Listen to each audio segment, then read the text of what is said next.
Praise the Lord. இயேசுவின் ரத்தம் ஜெயம். தினமும் இயேசு நிகழ்ச்சிக்கு உங்களை கர்த்தராகிய இயேசு கிறிஸ்துவின் நாமத்தில் வரவேற்கிறேன். செய்தியின் தலைப்பு இதோ நற்செய்தி, எல்லாவற்றுக்கும் முடிவு வந்துவிட்டது. ஆதார வசனம் எரேமியா 31:16-17 வசனங்கள். நீ அழாதபடிக்கு உன் சத்தத்தை அடக்கி, நீ கண்ணீர் விடாதபடிக்கு உன் கண்களை காத்துக்கொள் என்று கர்த்தர் சொல்லுகிறார். உன் கிரியைக்கு பலன் உண்டு என்று கர்த்தர் சொல்லுகிறார்.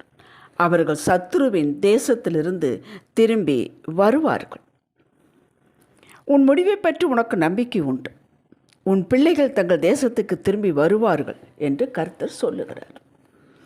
ஆசீர்வதிக்கப்பட்ட ஜனமே, ஒரு காரியத்திற்கோ சில காரியங்களுக்கோ பல காரியங்களுக்கோ அல்லது ஆண்டவருடைய எதை கேட்பது ஒன்றும் புரியவில்லை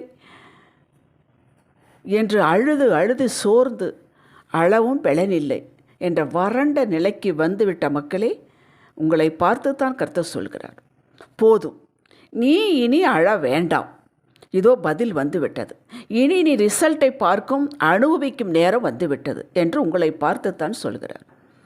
1 சாமுவேல் 1 பேசப்படும் அன்னாள் குழந்தை இல்லை. அவளது சக்களத்தை அவளை துக்கப்படுத்தினாள். 1 சாமுவேல் 1:6. இது அன்னாளை மிகவும் வேதனைப்படுத்தியது. ஒவ்வொரு வருடமும் எருசலேம் தேவாலயத்திற்கு போவார்கள். வேண்டிக் கொள்வாள், வந்து விடுவாள், அழுது கொண்டே இருப்பாள். எந்த பலனும் இல்லை. ஒரு வருடம் ஒரு விசை இப்படி போன பொழுது அன்னாள் பொருத்தனை பண்ணினாள். ஒரு ஆண் குழந்தையை கொடுத்தால் அதை உமக்கே கொடுத்து விடுகிறேன் என்று தன் மனக்கிலேசம் முழுவதையும் கர்த்தரிடம் கொட்டிவிட்டாள். பின் அவள் துக்கமுகமாக இருக்கவில்லை. ஏன் துக்கமாக இருக்கவில்லை? எல்லாவற்றையும் கொட்டிவிட்டேன், இதான் மேக்ஸிமம், இனி என்னால் தாங்கிக் கொள்ள முடியாது, சகலத்தை உம்மிடவே சாட்டிவிட்டேன் என்பது போல எழுந்து போய்விட்டாள். 10 மாதம் முடித்தது. ரிசல்ட், அன்னாள் சாமுவேலை பெற்றெடுத்தாள். பொருத்தனையின்படியே கொண்டு வந்து ஆசாரியர் ஏலியிடம் ஒப்படைத்துவிட்டு போய்விட்டாள். ஆகிலும் இவ்வளவு காலம் அவமானத்தை சகித்தவள் பெற்றதையும் உடனே கொண்டு வந்து ஒப்படைத்து விட்டாளே, அந்த தாயின் மனது எப்படி இருக்கும்? தாயை காட்டில் நம்மை நேசிக்கிறவர் அல்லவா? இந்த குழந்தையை நினைவே வராதபடிக்கு 3 ஆண் மக்கள் 2 பெண் மக்களை கொடுத்து அவளை திருப்தியாக்கினார், கனப்படுத்தினார். இப்பொழுது அந்த ஊரார் உறவுகள் அன்னாளை திரும்பி பார்த்திருப்பார்கள். சக்களத்தை பெண்ணினாளின் வாயை அடைத்திருக்கும். இப்படிப்பட்ட ரிசல்ட்டை உங்களுக்கு கொடுக்க போகிறார் என்பதற்காகத்தான் இன்று இந்த செய்தியை உங்களை கேட்க வைக்கிறார். உங்கள் வெட்கத்திற்கு பலனாக இரட்டத்தனையாக பலன் உண்டு. லட்சைக்கு பதிலாக சந்தோஷம் அடையப் போகிறேன். இவ்வளவு காலம் அடைந்தது போதும். ஏசாயா 61:7. நான் அப்போவே நினைச்சேன், சொன்னேன், இவள் தொழுதிடும் தெய்வம் சாதாரணமானதல்ல, நின்று பேசுகிற விசாரிக்கிற தேவன் என்று சொல்லிக்கொண்டு வருவார்கள் உறவுகள், நட்புகள் உங்களிடத்தில். அப்படி ஒரு காலம் வந்துவிட்டது. இந்த வருகிற கூட்டத்தில் உங்களை நிந்தித்தவர்களும் உண்டு. இனி காலதாமதம் ஆவதில்லை. உங்களுக்கு கிடைத்த மேன்மை, உயர்வு, ஆளுமை, செல்வம் இனி இது ரகசியமாக இருக்கப் போவதில்லை. எல்லாரும் பேசும்படியாக வைப்பார். லஜ்ஜையே இல்லாமல் உங்களிடத்தில் வருவார்கள். இதுதான் உலகம்.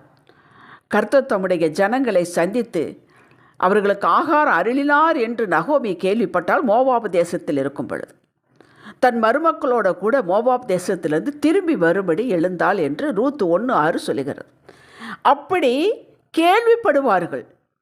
செழித்து விட்டது, திரும்பி வாருங்கள் என்று சொல்லுவார்கள். அவர்கள் செழித்து விட்டார்கள், அவர்கள் போன இடத்தில் செழித்து, இவ்வளவு காலம் எப்படி இல்லை, இப்போ செழித்திருக்கிறார்கள் என்று கேள்விப்பட்டு வருவார்கள்.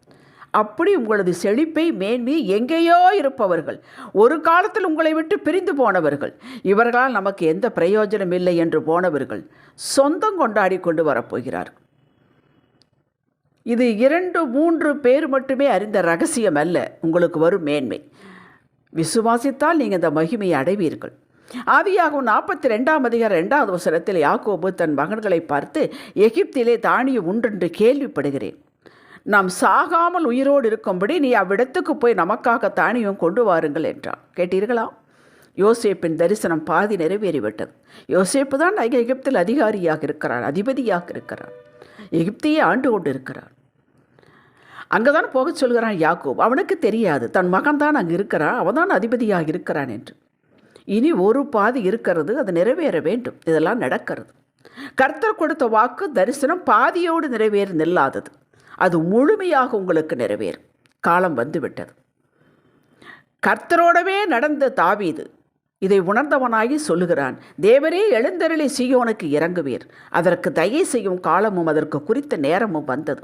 கர்த்தர் சீயோனை கட்டி தமது மகிமையிலே வெளிப்படுவார் என்று பாடினார். சங்கீதம் 102, 13, 15. அந்த சீயோன் நீங்கதான். உணர்த்தப்பட்டவனாய் பேசினான் தாவீது. அப்படியே நடந்தது. அப்போஸ்தலர் 1ஆம் அதிகாரம், இயேசு பரமேறுவதற்கு முன், நீங்கள் எருசலேமை விட்டு போகாமல் என்னிடத்தில் கேள்விப்பட்ட பிதாவின் வாக்குத்தத்தம் நிறைவேற காத்திருங்கள் என்று கட்டளையிட்டார். அதாவது ரிசல்ட்டுக்கு காத்திருங்கள். போதும், இவ்வளவு தூரம் அவமானப்பட்டது போதும், இவர்கள் யார் என்று சொன்னது போதும், உங்களை நான் வெளியே கொண்டு வருவேன், நீங்கள் பிரகாசிக்கப் போகிறீர்கள் என்பதை மனதில் வைத்துக்கொண்டு ரிசல்ட்டுக்கு காத்திருங்கள் என்றார். இவர்கள் மட்டுமல்லங்க, ஏராளமான என்னவா தான் இருக்கும், எப்படித்தான் இருக்கும் என்பதை காணக்கூடியிருந்தார்கள். 10 நாட்கள் கழிந்து இயேசு பரமேறியபின் 10 நாட்கள் கழித்து பரிசுத்த ஆவியான நிரப்பப்பட்டார்கள்.